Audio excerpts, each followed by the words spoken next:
Hi everyone, my name is Aditya, and today I'm going to be sharing with you my progress report on my project, KerasBlocks.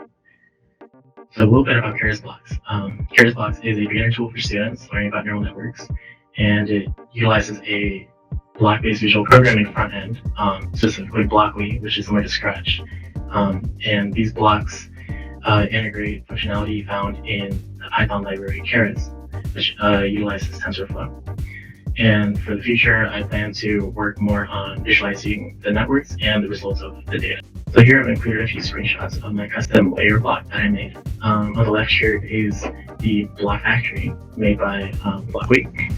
And this tool can be used to make any custom block. On the right here is that JavaScript integration. And this bottom method here specifically works as a generator, and it generates Python code.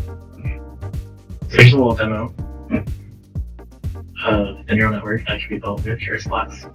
And down here is the real-time Python code generation.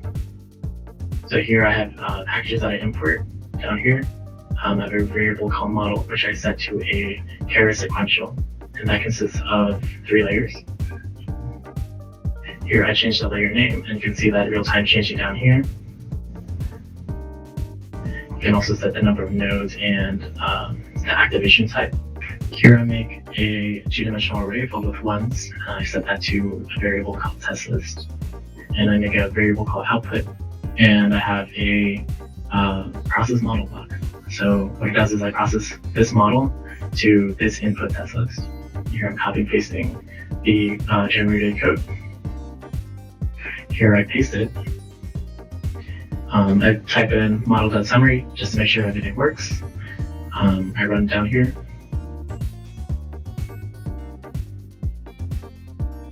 And there you go. You see we have made a neural network successfully with a block-based programming language.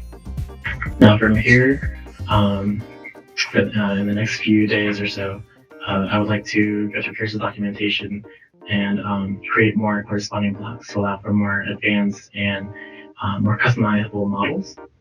I also want to implement Flask to allow for a Python backend to be connected to that injected React.js web app, so that I can have a functionality to allow that program to run. I also want to introduce some visualizations of the models themselves and the results that are outputted.